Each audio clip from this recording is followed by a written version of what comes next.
Hello everyone, शुरू करें video का काम। लेके प्रभु का नाम, राम राम राम। इस वीडियो में मैं आपके साथ डिस्कस करूंगी हेड सब हेड, जो हमारा थर्ड बुक का फाइनेंशियल स्टेटमेंट एनालिसिस का फर्स्ट चैप्टर है, जिसमें से 4 मार्क्स का क्वेश्चन या 3 मार्क्स का आना ही आना है।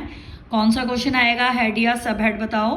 यहाँ पे जैसे बैलेंस शीट है, बैलेंस शीट का आपको परफॉर्मा पता है कैसे। सबसे पहले ऊपर आएगा इक्विटी एंड लायबिलिटी, ठीक। फिर share holder fund, share capital, reserve and surplus, money received against share warrant, share application, money pending allotment, non current liability. Non current main head है, इसका सब हेड क्या है, long term borrowings, long term provision. फिर main head क्या है, current liability. फिर सब हेड क्या है, short term borrowings, trade payable, other current liability, short term provision. जैसे अब आपको पूछ लें कि शेयर कैपिटल का हेड और सब हेड बताओ, इक्विटी शेयर कैपिटल का, आप क्या बोलोगे। मेन हेड है share holder fund, sub head है शेयर कैपिटल, ठीक है जी। अभी मैं आपको इसकी एग्जांपल्स भी करवाती हूँ, पहले आप परफॉर्मा देख लो। ये लायबिलिटी साइड है और ये सारी एसेट साइड है, ठीक है। एसेट साइड में क्या आएगा, non current asset. Non current के अंडर क्या आता है, property, plant, equipment and intangible. ये नॉन करंट मेन हेड है। ए पार्ट सब हेड है उसका। अगर आपको प्रॉपर्टी, प्लांट, इक्विपमेंट पूछ लेते हैं तो उसका हेड और सब हेड क्या है, non current asset is a main head, property, plant, equipment is a सब हेड। फिर आते हैं intangible asset, capital, work in progress, intangible asset, under development. फिर नॉन करंट मेन हेड के नीचे बी पार्ट क्या आता है, नॉन करंट इन्वेस्टमेंट। फिर आता है long term loans and advances. फिर मेन हेड आता है करंट एसेट। करंट एसेट के नीचे current investment, inventories, trade receivable, cash and cash equivalent, short term loans and advances and other current assets are sub head. अब देखो इसकी examples क्या हैं, ध्यान से देखना। अब अगर शेयर कैपिटल में शेयर कैपिटल आता है, शेयर कैपिटल में शेयर होल्डर फंड आपका मेन हेड है, सब हेड है शेयर कैपिटल। किसी तरह की भी शेयर कैपिटल आती है, ऑथराइज्ड, इशू, सब्सक्राइब, कहाँ जाएंगे, main head is share holder fund, sub head is share capital. अगर आपको कॉल इन एरियर और शेयर फोरफिटेड का हेड सब हेड बोलते हैं तो आप कैसे बोलोगे, मेन हेड तो शेयर होल्डर फंड है, सब हेड आप लिखोगे सब हेड शेयर कैपिटल, ब्रैकेट में लिखोगे नोट्स टू अकाउंट्स में डिडक्टेड, ठीक है, आप लिख दोगे लेस कॉल इन एरियर। अगर शेयर फोरफीचर का आता है, फोरफीचर का मेन हेड है share holder fund, sub head है शेयर कैपिटल, ब्रैकेट में आप लिख दोगे नोट्स टू अकाउंट में एडिड, ठीक है जी। याद रखना ये इंपॉर्टेंट है, कॉल इन एरियर कहाँ लिखने हैं, नोट्स टू अकाउंट्स में सब्सक्राइब्ड कैपिटल में से माइनस करने हैं। अगर शेयर फोरफीचर आता है तो सब्सक्राइब्ड कैपिटल में ऐड करना है। मेन हेड है share holder fund, sub head है subscribed share capital under share capital, notes to accounts minus call in arrear, ऐसे लिख दोगे आप, notes to accounts subscribed capital minus call in arrear, ठीक है जी। नेक्स्ट आता है रिजर्व एंड सरप्लस। किसी भी तरह के रिजर्व का हेड या सब हेड आता है, हेड आपका होगा share holder fund, sub head क्या होगा, रिजर्व एंड सरप्लस। अब इसकी एग्जांपल क्या है, जैसे capital reserve, capital redemption reserve, security premium, debenture redemption reserve, revaluation reserve, share option outstanding account, other reserve, या statement of P&L account. Clear है, debit या क्रेडिट कोई भी बैलेंस आए, इसका सब हेड है reserve and surplus, main head है शेयर होल्डर फंड, किसी भी तरह का ये रिजर्व आ जाए। नेक्स्ट आती है non current liabilities. Non current liabilities में क्या आती है, long term borrowings, long term provision. Main head है non current liability, sub head है लॉन्ग टर्म बोरोविंग्स या लॉन्ग टर्म प्रोविजन। अब एग्जांपल क्या है, अगर बॉन्ड्स, डिबेंचर, टर्म लोन्स या फिक्स डिपॉजिट फ्रॉम पब्लिक, इनमें से कोई भी आ जाता है, इसका मेन हेड है non current liability, sub head है लॉन्ग टर्म बोरोविंग्स, ठीक है जी। अगर ये आ जाता है provision for employment benefit, provision for warranties, encashment of employee, encashment leave on retirement, इसका सब हेड है long term provision, main head है non current liability. Remember it, main head is non current liability, sub head is long term provision. Clear है। फिर आती है current liability.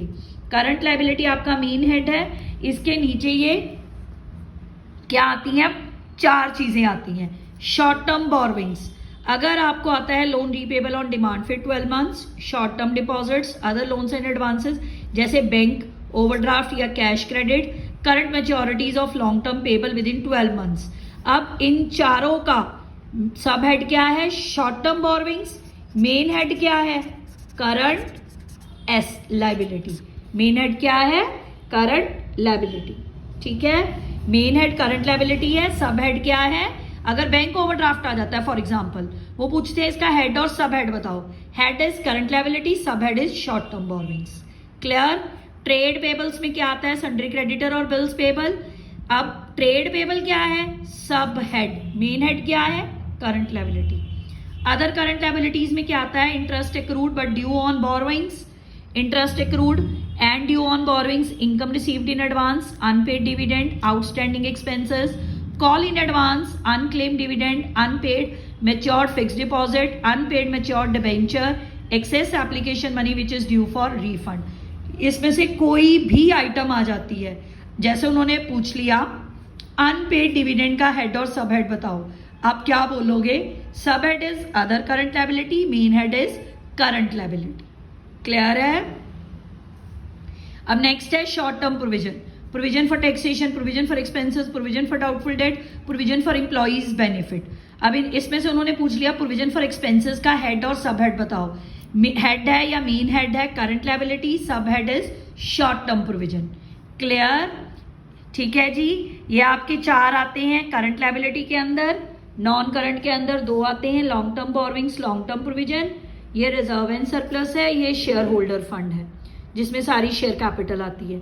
Call in arrear subscribed और capital में से minus share forfeiture add. अब शुरू होती है, ये तो लाइबिलिटी साइड थी, ये है एसेट साइड। एसेट का शुरू होता है नॉन करंट एसेट से। ये क्या है? Non current asset is a main head. Main head आपका नॉन करंट एसेट है। सब हेड आ गया property plant equipment and intangible asset. अगर टेंजिबल होते हैं land, building, plant and machinery, furniture, vehicles, office equipment, lease hold property, other. अब इसकी example देखो आप, अगर आपको आ गया लैंड एंड बिल्डिंग, इसका हेड और सब हेड बताओ। आप मेन हेड बोलोगे या हेड बोलोगे non current asset, sub head आप बोलोगे property plant equipment and intangible asset. Property plant equipment and intangible asset. ठीक है जी। अगर कोई भी इनटेंजिबल एसेट का हेड और सब हेड आता है non current asset, sub head है property plant equipment and intangible asset. अब इनटेंजिबल में क्या आ सकता है? Goodwill, brands, trademarks, computer software, mining rights. ठीक है जी। Mastheads, mastheads and public titles, copyright, patents, recipes, formulas, model, licence, franchise. Clear?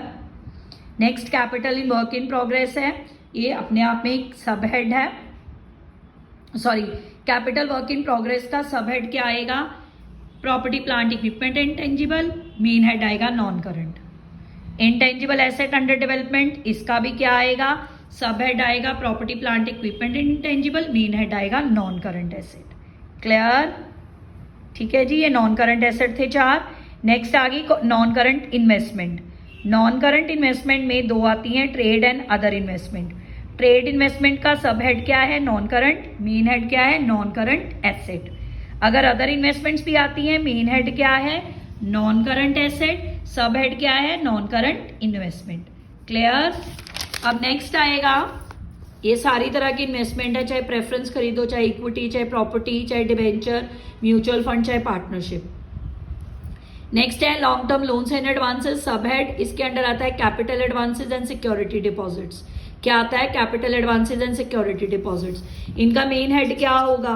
Non current asset. Main head क्या है? Non current asset. Sub head क्या है? Long term loans and advances. Clear हो गया? Non current के under क्या आते हैं? नॉन करंट के अंदर सब हेड आता है property plant equipment and intangible. ठीक। दूसरा आता है नॉन करंट इन्वेस्टमेंट, तीसरा आता है long term loans and advances. Next है current asset. Current asset main head, sub head पहला करंट इन्वेस्टमेंट। अगर inventory, raw material, work in progress, finish good, stock in trade, store, spares, loose tool, goods in transit, किसी की भी आ गई, जैसे loose tool पूछ लिए सपोज, लूज टूल का सब हेड क्या है? इन्वेंट्री। मेन हेड क्या है? Current asset. ट्रेड रिसीवेबल में सन्ड्री डेटर और बिल्स रिसीवेबल आते हैं। ठीक है जी। ये कहाँ जाएंगे? इनका सब हेड है ट्रेड रिसीवेबल, मेन हेड है करंट एसेट। नेक्स्ट है कंटीजेंट लायबिलिटीज एंड कमिटमेंट। ठीक है जी। Contingent liabilities and commitment independent sub head है देखो प्रपोज डिविडेंड आ जाता है, क्लेम्स आ जाते हैं, bills receivable discounted with bank, इनके सब हेड है contingent liabilities and commitment, contingent liabilities and commitment. Clear? ये बैलेंस शीट के अंदर नहीं आते। ये देखो इसकी एग्जांपल कमिटमेंट की, uncalled liability, estimated amount, arrears of fixed, remember it, uncalled liability, estimated amounts of contracts, arrears किसी तरह का भी है वो भी कमिटमेंट में आएगा, यानी कि कंटीजेंट लायबिलिटी के ये फुटनोट में आते हैं आपकी बैलेंस शीट के, ये बैलेंस शीट के अंदर नहीं आएंगे। प्रपोज डिविडेंड भी आ जाता है अगर करंट ईयर का, कहाँ जाएगा? फुटनोट में। क्या हेड होगा उसका? Contingent liabilities and commitments. याद रखना ये बैलेंस शीट के अंदर नहीं आते। क्लियर है? अब कुछ एग्जाम्पल्स हैं, ये एग्जाम्पल विद आंसर हैं, ध्यान से देख लो, ये आपकी हेल्प होगी एग्जाम में। 3 मार्क्स का क्वेश्चन है। ये देखो, जैसे देखो उन्होंने प्रोविजन एंड टैक्स का बोला, मैंने अभी आपको बताया था सब हेड होगा current liability, sorry main head होगा करंट लायबिलिटी, सब हेड होगा शॉर्ट टर्म प्रोविजन, प्रोविजन के अंडर आती थी ना। कोई भी फिक्स्ड एसेट आ गया, non current asset, property plant and equipment, ये सारी एग्जांपल्स हैं इसकी, ध्यान से देख लो।